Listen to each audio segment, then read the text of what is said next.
and welcome to the very first stop of the NORA GlobalVision Retail Talent Tour. Yeah, so I'm Simon, CEO and founder of Culture Kings, and yeah, just always had a sort of love for streetwear, and I'd started, never worked a job at the markets, really worked in sales and connecting emotion to the product, because I really realized that's what people were buying early on. They weren't buying the product, they were buying that feeling, that state and emotion. If I could generate it myself, I could connect it. And I got really quite good at that, selling like consumer electronics and that, but I always had a love for streetwear. I think I was like Karmaloop's biggest customer in Australia, buying it for myself of the early days of online shopping. And then I just sort of felt like, oh, I wonder if I could sell this next to it. And it was, I had such passion for it, I could really just connect it to it. And yeah, and then started from the markets, was early days on eBay, started with 1 store, 2 store, you know, we just built it organically year on year, that 20 to 50% year on year growth.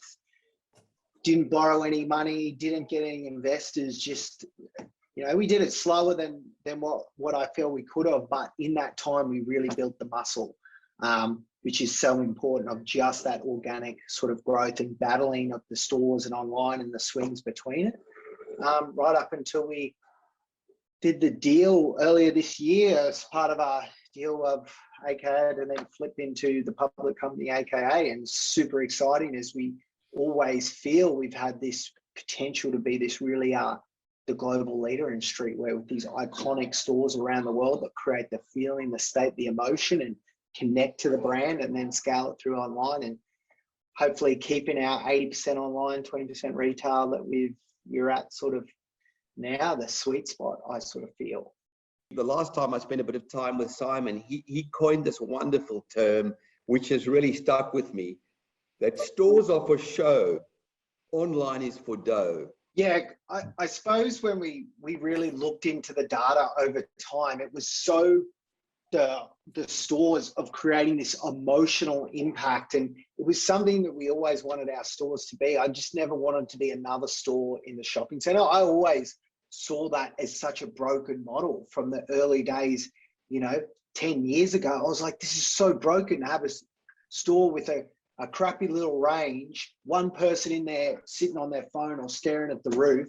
There's no atmosphere, there's no reason to go, there's nothing to make it memorable, and then you just walk. But then 20 minutes away, you've got another store with the exact same thing in it. How could that not get beaten if someone had better range, better quality, better theatre, better show, everything put together, a true brand connection, an emotional connection to the brand, which then you can monetize for years to come online. And that was always sort of our outcome. And I've always sort of felt our stores always trying to think of it, how do we just create more of an emotional impact? Just don't want to be another, you know, and I think for shopping centers too, to challenge retailers, like, you know, the days are gone where it's just all on the shopping center print. Like, it's more than just hanging something up and expecting it to sell.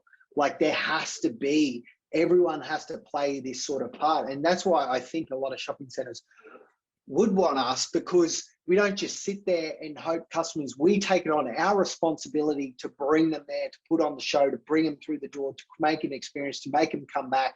And I feel that is what a retailer, you know, that's what it is. And I've always sort of said that is for show, is that so much of that is creating that brand. And then when we really look at lifetime value and how we can keep that customer engaged, you know, through the online and the repeat purchase and everything is through, you know, is the funnel and driving them in through the store. And that is just becoming more and more prevalent to me, is to make that more so, and just get as far away possible from that, you know, all these roll out these little boring, like, forgetful store. Like, someone went shopping, they would not even know they went there. I want everyone to be like, well, what was something, if you know, they walked away, what was something, oh, I remember that Culture Kings, you know, this was going on, or this was happening, or this was what was different. That's really what I believe. Anything you'd like to add on how shopping centres or mall owners can partner closer with retailers. Yeah, I think that them trying to do that online thing is a bit of a waste of time. I think the horse is bolted, like, and I just think they're trying to play catch up on it, and it's just like it's the brand's not going to have that resonance, and I cannot see why the retailer wouldn't do that direct and trying to cut in there. But I do think like the malls and that do need, you know, like they have to, like I always hammer into our buying team, scared money don't make no money, but they need to really invest into really creating more of that show and more of the people that can get there and go there for that entertainment, because that's what shopping is. It is theatre, it is entertainment, and there's so much more they can invest into there to make it more loss leaders, you know. And this is where even sort of I've dealt with some of the ones and like some of the politics on, like, I remember I had this fucking deal and we could have done we could have got Bieber at the store at like Pack Fair and this, and I just wanted them to chip in some money. Sort of, they were just like, you know, it was too bureaucratic, too many hands, like couldn't make a decision quickly. And I sort of felt we missed like such an opportunity, but they just of such a no-brainer sort of ones that where they really need to, you know, how do we make it, you know, work together on more events and draw the ones. And, you know, we've done big basketball tournaments at Pack Fair and stuff. And, you know, I do believe like when they really look at that, like they should be paying us to do that, you know, but we're paying for it. But it's a bit of a thing because we're trying to prove a point, but it's like, I do believe there has to be that sort of connection, and especially dive into the numbers, dive into what's the traffic that's bringing there. How do we keep, you know, doing that and increasing it? What are those things? But yeah, that's what I sort of feel they should be just leaning way more into that physical experience and stuff. And, you know, the online thing is you're wasting money there, I reckon.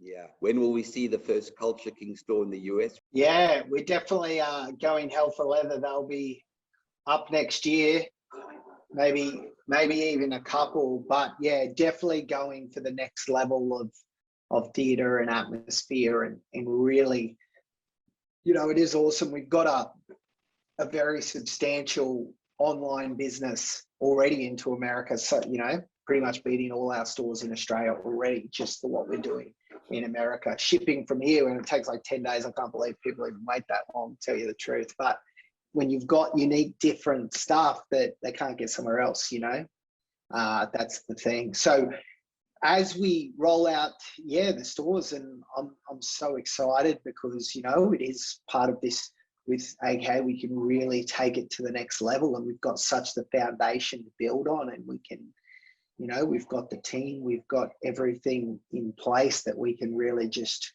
run and pioneer what we believe we can. You know, we've got such a strong product market fit and our model and how we can, you know, create raving fan customers. And, you know, we don't try and sell to everyone, but our customers that we do, we really try and make it an emotional impact that it means so much. And every time they wear those clothes, they get that feeling is linked back there. And it's really important. I just wanted to chuck on when we were talking about the whole store online sort of piece too. It is something too. It's one of these things. It's like, you know, the whole ship from store. It's one of those things that's great in theory. It's like a university theory, but in practice, oh my God, those that will know, it is so much tougher. And I don't know if anyone's truly mastered it because of all the thing of, you know, conflicting KPIs across customer service, store staffing, across, you know, all the parts of the product and selling out and the live inventory and that, and just the efficiencies of picking and packing in store compared to online, where you can have scale and group picking and bin locations and all the efficiencies that are there. It is something that is very, you know, it is something that it involves that as well. But it is something to make sure you really got to use those chess moves and think all those steps ahead in it. Something we didn't. I definitely early days moved a bit too fast on without thinking it through. But yeah, it's been amazing to have Phil on it doing all our sort of deals. I look at the ones I'm still a bit embarrassed when they come up, the ones that I did before Phil, because it's the old thing, you don't know what you don't know, and it's just those mistakes can be really, really costly, and especially when you're talking in this numbers, it's not as clear and defined, and all those little parts of the lease and stuff, and especially if you're not a details person like myself, you're more vision and big picture, and you just want to run fast, you can definitely, those little ones can come back and really sting. And that's where Phil's been, amazing for us on that. So I can just keep doing the stuff that I love doing, and he can pick up all the mess that I leave behind and fix it all. The classic entrepreneurial Thanks story. for those kind words, mate. Yeah, no, that's a lovely endorsement.